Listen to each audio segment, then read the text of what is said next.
भारतीय सूबे पंजाब से ताल्लुक़ रखने वाले एक खुदा के खादम जो अपने गीतों के ज़रिए से काफ़ी शोहरत रखते हैं और यूट्यूब के ऊपर उनका एक चैनल सचदा वचन के नाम से भी है, जिसके ऊपर उनके गीत नशर होते रहते हैं। और जब हम उनके गीतों की बात करते हैं तो उनके गीतों में एक मशहूर तरीन गीत ये भी है कि लाड़िए नी खिंच लै तैयारियाँ तेरा लाड़ा आउन वाला है। यकीनन पंजाबी ज़ुबान को समझने वाले दुनिया भर के मसीही इस गीत को सुनते भी हैं और अपनी इबादत में गाते भी हैं। फिर इसके साथ एक और बड़ा मशहूर गीत है, राती मेरे ख्वाब विच यसू आ गए, मेरा दिल करे पलकां नूं खोलाना, जो गीत मुझे ज़ाती तौर पर भी बड़ा पसंद है। और ऐसे ही बहुत से और गीतों को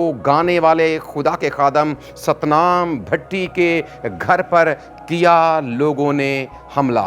और इससे पहले कि हम इस वीडियो में आगे बढ़ें, आप ज़रा इस वीडियो को भी देख लें जो उनके घर की उस वक्त बनाई गई जब वहाँ पर हमला किया गया था।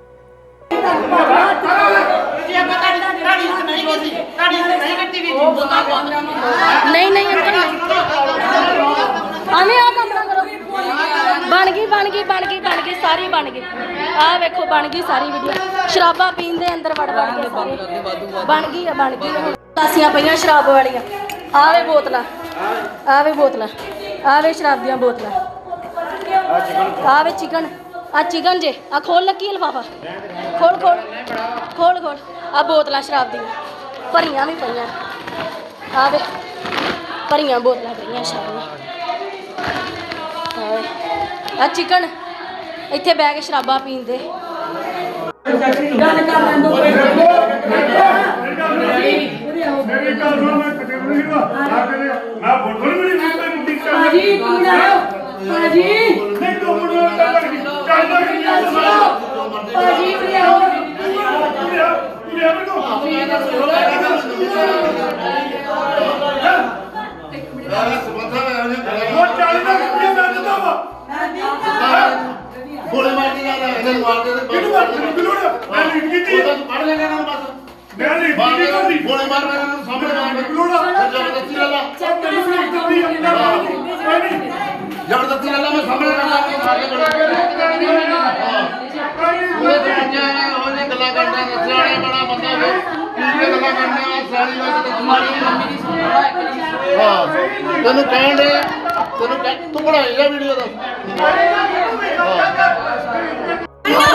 आ वेखो किद्दां साडे मुंडियां नूं कुट्टण दे। इधर देखो।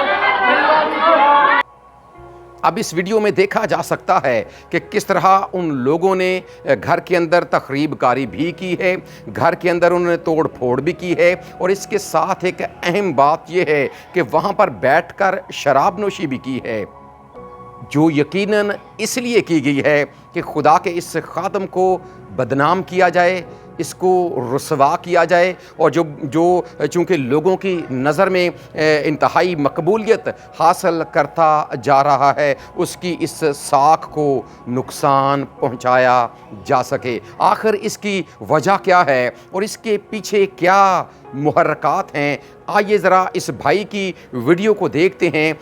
सबनूं जय मसीह की मैं देर रात तुहानूं एक मैसेज देना चाहुंदा हां। बहुत ही सत्कारयोग पास्टर सतनाम भट्टी जिन्हां ने सेवकाई दे लई जरूरतां दे लई किसी कोलों पैसे व्याज ते लए सीगे। धर्मवीर सरपंच सोईयां पिंड दे विच रहिंदा आ और पास्टर जी सोईयां कलां दे विच रहिंदे ने, जो व्याज उन्हां नूं लगातार वापस कर रहे ने। 8.5 लाख रुपया उन्हां थोड़े दिन पहलां ही जो दस्सिया वा कि दित्ता आ, पर इस साबका सरपंच ने गुंडागर्दी कीती, उन्हां दे घर दे उत्ते कब्जा कर लिया, घर दे विच बैठ के शराबां पीतीआं, उत्थे नशे कीते, उत्थे गाली गलोच कीता और जो वचन परमेश्वर दे घर दे विच लगे सीगे उन्हां दी बेअदबी कीती। और परिवार ने बहुत दुख और बेइज्जती और जो धार्मिक भावनावां उन्हां नूं ठेस पहुंची आ। और पता नहीं परिवार ने किस तरह ये सब जरिया।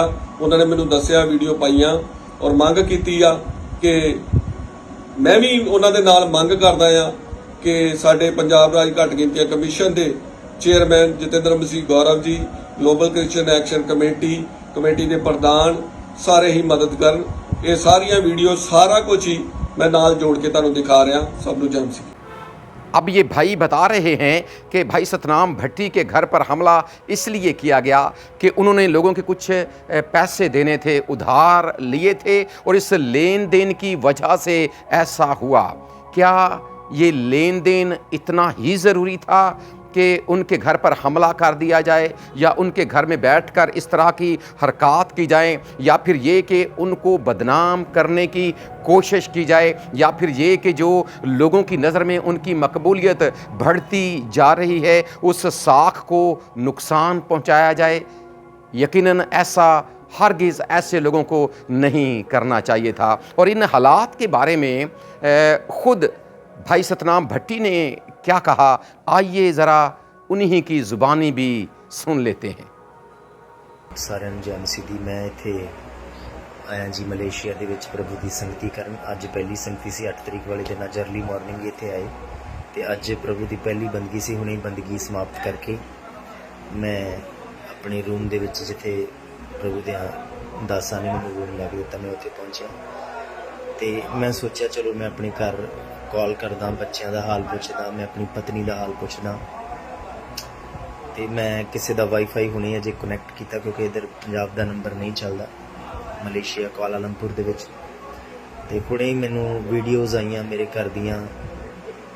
मैं थोड़ा चर्च के काम के लिए किसी को उधारे पैसे ले सी, डबल व्याज उन्होंने मेरे को उस चीज़ का वसूल किया। जे कुछ समा पहलों मैं 8.5 लाख रुपया दिता, 7 लाख रुपया दे के अजे 7-10 दिन पहलों मैं फ्री होया।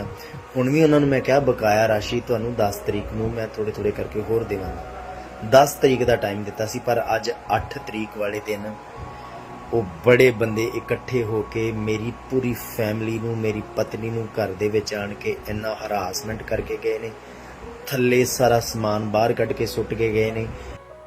अब इस वीडियो में भाई ने जो अपनी ज़ुबान से कहा कि उन्होंने ये पैसे उधार लिए थे, और सिर्फ उधार नहीं लिए थे बल्कि उन्होंने ये ब्याज यानी सूद के ऊपर पैसे लिए थे। अब यहाँ पर ये बात मेरी समझ से कम बाहर है कि खुदा के घर के लिए या खुदा के घर की ज़रूरियात के लिए या ख़िदमती ज़रूरियात या मामलात के लिए चलें, लेन देन तो इस दुनिया में चलता है, लेकिन मेरे ख़्याल के मुताबिक भाई सतनाम को ज़रा इंतज़ार कर लेना चाहिए था। वो थोड़ी देर इंतज़ार करते, 1 महीना, 2 महीने, 6 महीने या अगर 1 साल तक भी ठहरना पड़ता तो मेरे ख्याल में उनको इंतज़ार कर लेना चाहिए था, ताकि खुदा उनको बरकत दे और फिर वो जो ज़रूरियात हैं खुदा के घर के लिए या उनकी खिदमती हालात और मामलात के लिए वो इससे इनको पूरा कर सकें। मेरे ख्याल में सूद के ऊपर उनको पैसे नहीं लेने चाहिए थे। फिर इसके साथ ही हम एक और वीडियो भी देखते हैं जिसमें भाई सतनाम भट्टी की मिसेस ने इन हालात को बताने की कोशिश की है। आइए ज़रा इस वीडियो को भी देखते हैं।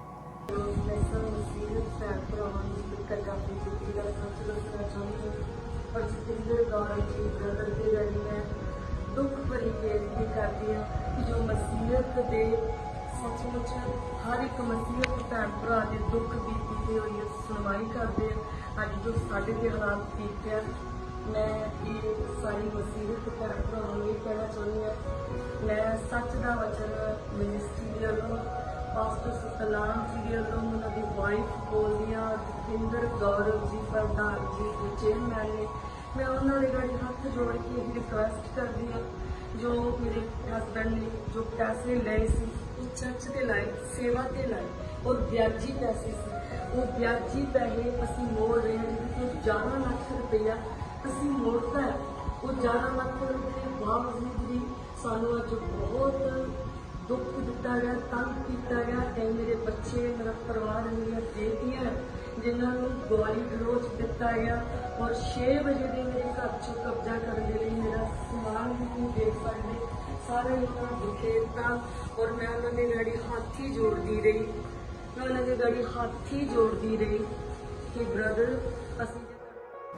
अब इस वीडियो में भी हमारी बहन ने जो बताया कि उन्होंने ये पैसे खुदा के घर के लिए, खुदा के घर की ज़रूरियात के लिए और अपनी मिनिस्ट्री या अपनी खिदमती मामलात को लेकर उन्होंने ये पैसे लिए थे और ब्याज पर या सूद पर पैसे लिए थे। यहाँ पर भी मैं अपनी ज़ाती राय ज़रूर यहाँ पर रखना चाहूँगा और कुछ और लोग भी जो इस तरह करते हैं, मेरी उनसे ज़रूर गुजारिश है कि आप इंतज़ार कर लिया करें और इस मामले को अपने खुदा के सामने रखा करें, क्योंकि हमारा खुदा जिसके बारे में हम ईमान रखते हैं, यकीन रखते हैं, भरोसा रखते हैं कि हमारा खुदा यहोवा यरी है, वो ज़रूर मुहैया करता है, क्योंकि ये उसका वादा भी है। और खुदा का बंदा ज़बूर नवीस 145 में ज़बूर में लिखता है कि वो अपनी मुट्ठी खोलता और हर एक जानदार की ख्वाहिश और ज़रूरत पूरा करता है। फिर इसके साथ हमें इस बात का भी पता है कि जब खिदमत का मामला हो या उसके अपने घर का मामला हो या खिदमती मामलात का मामला हो या उसके अपने खुदाम का मामला हो, तो फिर वो कैसे मुहैया नहीं करेगा। यकीनन ऐसा करेगा, लेकिन वक्ती तौर पर अगर हमें इंतज़ार करना पड़ता है तो हमें ज़रूर इंतज़ार करना चाहिए और अपनी निगाहों को उसी की जानब उठाना चाहिए। जिस तरह ज़बूरों की किताब में हम एक ज़बूर भी हैं कि अखियां चुकना हाँ मैं वल पहाड़ा, मदद लई मैं किसनू पुकारा।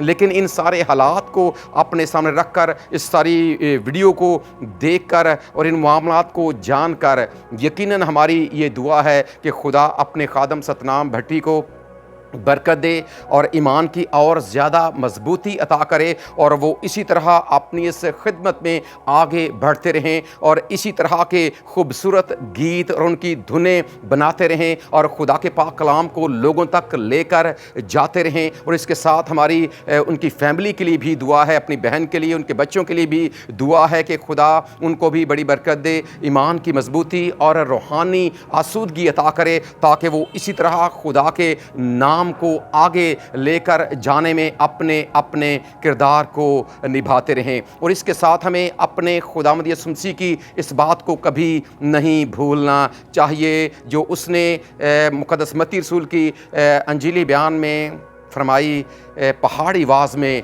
कि अगर मेरे सबब से लोग तुम्हें लानतान करेंगे और नाहक बातें तुम्हारे हक़ में कहेंगे तो खुशी करना, नहायत शादमान होना, क्योंकि आसमान पर तुम्हारा अजर बड़ा है। हमारा खुदा हमें ऐसा ही करने का भारी फजल अता करे।